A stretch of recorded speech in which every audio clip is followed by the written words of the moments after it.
O ministro da Fazenda, Fernando Haddad, afirma que a reunião de Lula com o presidente do Banco Central, Roberto Campos Neto, serviu para que os dois construam uma relação. O encontro durou 1h30 e aconteceu ontem no Palácio do Planalto. Segundo Haddad, a conversa foi produtiva. Foi um encontro assim, institucional, né, de construção de relação, de pactuação, né, em torno de conversas periódicas.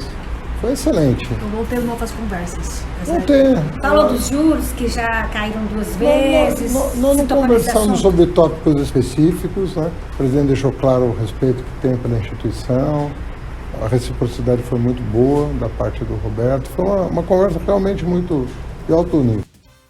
A reunião se deu após as várias críticas feitas por Lula sobre a taxa básica de juros. Quando o presidente assumiu o cargo, a Selic estava em 13,75% ao ano e assim ficou até agosto.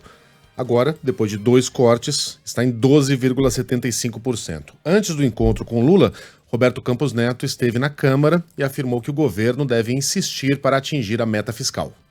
Eu acho que, de certa forma, isso mostra que hoje o importante é persistir na meta, é o que a gente tem dito, o que foi delineado na comunicação oficial. E a razão pela qual existe um questionamento é porque você precisa de receitas adicionais bastante grandes para cumprir, né, esse número. Mas eu acho que o importante aqui, apesar de todo mundo entender a dificuldade de atingir a meta e de ser muito difícil cortar gastos, não só agora nesse governo, mas estruturalmente tem sido difícil cortar gastos, é importante persistir. Então aqui a nossa mensagem é de persistência, acho que está bem alinhado com o que o ministro Haddad tem dito, a gente acha que esse é um caminho bem promissor, e mesmo que a meta não seja cumprida exatamente, eu acho que o que os agentes econômicos vão ver qual foi o esforço que teve na direção de cumprir a meta. Roberto Campos Neto disse ainda que o processo de queda da inflação está em curso no Brasil. Então, o que é o pouso suave? É você trazer a inflação para baixo com o menor custo possível para a sociedade. Como é que a gente mede isso? A gente mede quanto você conseguiu trazer de inflação para baixo, comparado com o efeito no PIB, com o efeito no desemprego e com o efeito no crédito. O que esse gráfico mostra? Que o Brasil trouxe a inflação nesse período 8,7% para baixo, ou seja, a inflação caiu 8,7%, né, com um custo de PIB de 0,3% em relação à expectativa anterior, antes do processo. Se você comparar com o mundo emergente, ele caiu a inflação 1,9%, mas com um custo de PIB muito maior, um custo de crescimento muito maior, e a média dos avançados caiu em 4%, com um custo de crescimento 2,5%. Então o Brasil teve uma queda maior de inflação, com um custo de crescimento muito mais baixo.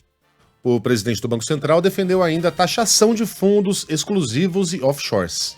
Sobre a arrecadação dos super ricos, sou a favor da arrecadação do fundo exclusivo, sou a favor da arrecadação do offshore. Aliás, diga-se de passagem, no governo anterior tinha um projeto de offshore que a gente quis fazer, e acho que o relator era o Celso Sabino, se não me engano, o deputado Celso Sabino, que a gente queria fazer a taxação das offshore, né?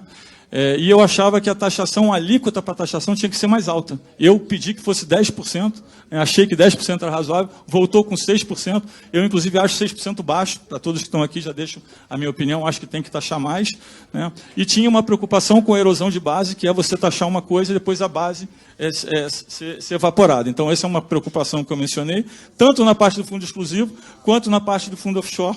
Eu tenho essa preocupação, mas fui a favor nos dois casos de ter a alíquota mais alta. As minhas offshores estavam declaradas no site do Senado no primeiro dia que eu vim para o governo. Eu tenho offshore há 15, 20 anos. Eu tenho 3 irmãos que são americanos, que moram lá. E eu não sabia se em algum momento eu ia morar lá ou eu ia morar aqui. O que a regra diz é que você nunca mexe no offshore ou você faz um trust. Quando você faz um trust, você terceiriza a gestão. Eu já mostrei todos os certificados, mostrando que eu nunca movimentei, que tudo estava certinho. Isso já foi resolvido no STF, isso já foi resolvido em todas as instâncias.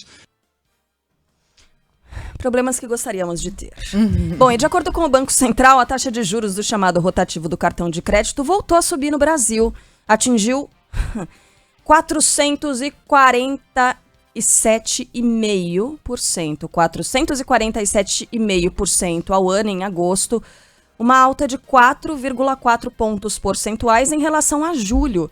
Já era alto e subiu mais 4 pontos percentuais. É inacreditável, né, gente? Pornográfico. Desde dezembro, essa taxa está acima de 400%. No início do mês, a Câmara chegou a aprovar um projeto que limita os juros do rotativo em 100%. e prevê que o setor bancário apresente uma proposta em até 90 dias. O texto aguarda a análise do Senado.